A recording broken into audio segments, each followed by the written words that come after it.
Hello and welcome!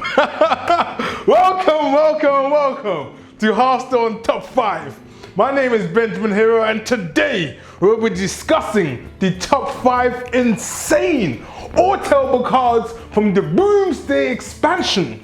And as usual, we're going to have a card review of the previous expansion, the Witchwood.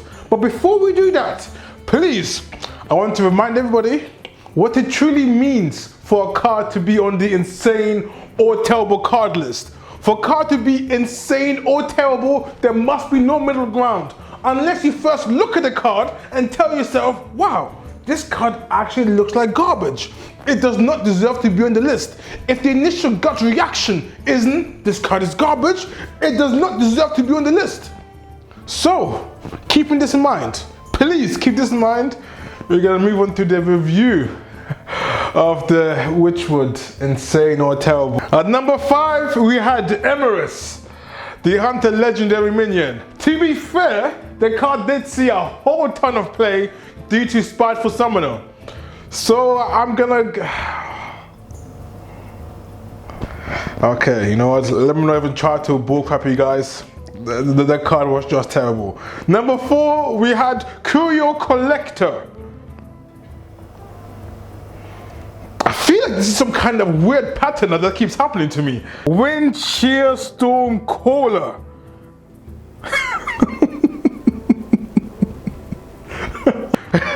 Number 3, we had Deadly Arsenal.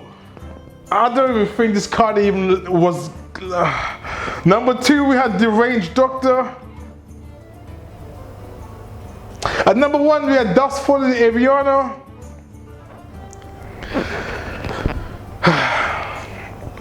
Well, keep in mind, insane or terrible, the card must have no middle ground. And these cards were all garbage with no middle ground. They're all garbage, I admit it. I admit it. It's easy in hindsight to now say, hey Benjamin, those cards are all bad. In the end, we got 0 out of 5 for this round. And let me be honest. For the Boomsday, I picked some... I'm not hopeful for the next expansion either, but let's see how it goes. Alright, this ends the review and let's get started with the Boomsday top 5 insane or terrible cards. Let's go, boys and girls. At number 5, we have Pogo Hopper, the rogue 2-mana 1/1 battle cry. Whenever you play another Pogo Hopper, give each subsequent Pogo Hopper +2/+2. In essence, this is Jade Idol for rogues. When I first saw this card on the reveal stream, I thought, oh, this card has some potential. Then, as I saw the deck, it looked absolutely atrocious. But I see the potential in Pogo Hopper because of this OP combo. Step 1, play Mirror's Element. Draw your whole deck. Play Valera. After you play Valera, play your Pogo Hopper, then play Lab Recruiter, shuffle 3 Pogo Hoppers into your deck, then with the Shadow Essence, play Lab Recruiter on the Lab Recruiter, shuffling 3 more Lab Recruiters into your deck. I.e. infinite combo, infinite Jades, infinite OP Pogo Hoppers. This is a potential, just a slight potential of the power of Pogo. This was number 5. I can see it be good, but at the same time, let's be real. It's just gonna be most likely a meme card. But just like with Caverns Below, don't underestimate the power of rogue just cards. They often seem to be a lot more unassuming, a lot more surprising in terms of what they can do. Let's hopefully hope that Pogo Hopper will hop its way. Yeah, Pogo Hopper's number 5. I see potential. At number 4, we have the loose Specimen, i.e. the elephant. Neutral epic for 5 mana, you get 6/6 battle cry. Deals 6 damage, split randomly amongst friendly minions. It looks terrible on first impression, because why would you want to deal with 6, which is a lot of damage to your own minions? But then you think of the combos. Warriors, you can have Acolyte Pain, Frothing Berserker, the new mech, Rolling Rover, which gives you a 2/3 taunt. It's pretty much a card just for warriors. And this is where I can see the loose Specimen. The only downside of this card, it's so damn expensive. It costs 5 mana. If it was cheaper, it'd be a lot more comboable, let's say. But you do get a lot of good stats. 6/6, it's really above the curve for stats. However, dealing 6 damage to your own minions is a whole damn lot. It reminds me of Keeling Banshee almost, where you get an overstated card, but with a quite severe downside. But this downside can be a quite pleasant upside if used correctly, because you can't just play Fuffin Berserker and then play your loose Specimen, because the loose Specimen would kill your Berserker. However, it could give you +3 draw immediately when combined with Acolyte of Pain. And for that glimmer of hope of it being found in some kind of warrior OP deck, loose Specimen is number 4. Okay, we've played it kind of safe so far. The next 3 are gonna be pretty damn crazy. At number 3, we have Harbinger Celestia, a 4 mana 5/6 stealth with the effect become a copy of the first minion your opponent summons. In essence, this is a neutral mirror entity. And as you know with mirror entity, you can really play around it quite easily. Oh, what makes this card even worse, this is a face-up mirror entity where your opponent knows, oh, I see, I know how to play around it, and it costs 4 mana. However, the advantages of Harbinger Celestia, it's funny how I keep doubting myself as I'm talking more and more about this card. The advantages of Harbinger Celestia is the fact that it is a body, and let's say your opponent doesn't play a minion, you get to attack or trade with a 5/6, which is way overstated, which is pretty good.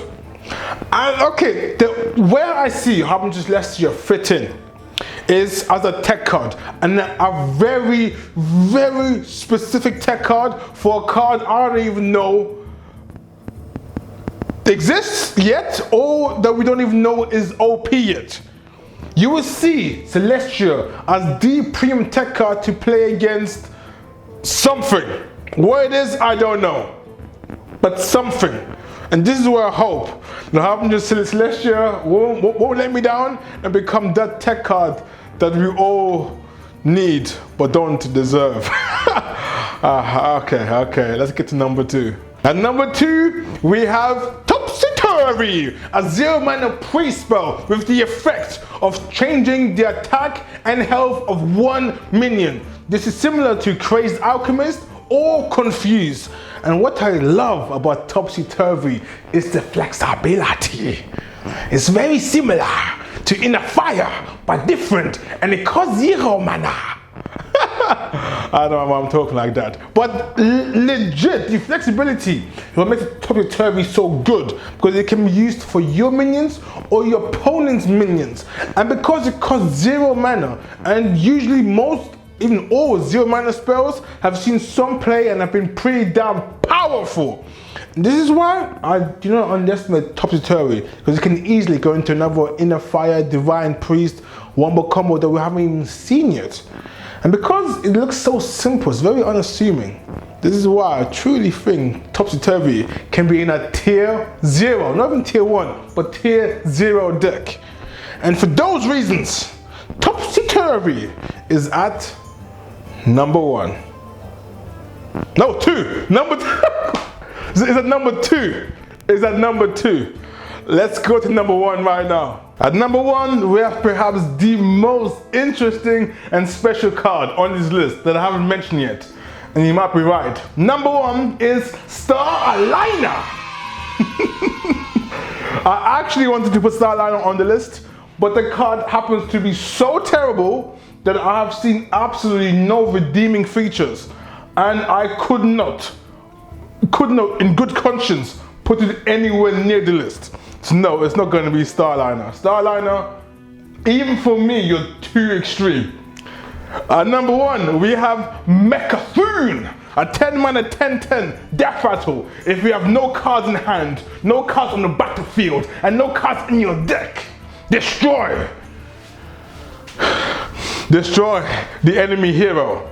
With a card such so crazy, you expect there's some crazy combos that people have already come up with. Here's some of my favorite ones. Druid. You have 2 innovates, 2 naturalizers in hand. You play Hammer Jungle Hunter, kill your whole deck except for Mecha'thun.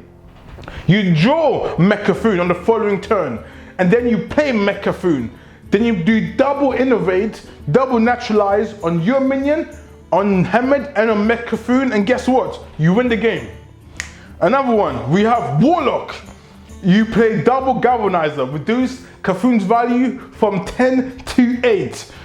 Then, on the following turn, you play Cthulhu, you play Blood Bloom, and then you play Cataclysm, discarding your whole hand and clearing the board. And guess what? You win the game, providing you have no cards in your deck. Rogue, you just play Mirror's Unstable Element, and then you just win the game easily from there, hopefully. As you can see, Mecha'thun has a crap ton of combos that people are already theory typing. And I can see Mecha'thun actually becoming a force in a meta game.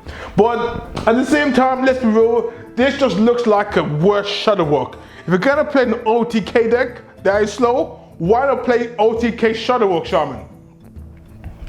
Well, look, I don't know. Well, this is why Mecha'thun can be insane, or it can also just be terrible and be just a worse Shadow Walk Shaman. Only in the future we'll know the truth, you could say. And this is why Mecha'thun! Cthulhu is my shield! Ha! Ha! Man, I'm getting hot on the collar as well. This is why Mecha'thun is at #1. Thank you for making it to the end. As always, it is always so highly appreciated, and I'm damn grateful. And in case you're wondering where the hell I've been for the past 3 months, I've actually been training, as in working out, for the NFL tryouts. Yes, the NFL, as in the National Football League. And yeah, I've just been training a lot for that. And it took me a long time out of my schedule to actually get a working routine, you could say. Also, please give me feedback on this video in terms of what you think of the editing. And also be sure to join the Hero Team Discord if you want to be more in touch with me and other hardcore, loyal and dedicated members. And yeah, for now, stay awesome and please subscribe if you find it nice. It will really do a whole bunch for the channel. And for now, ladies and gentlemen, I shall speak to you later on. For now, adios.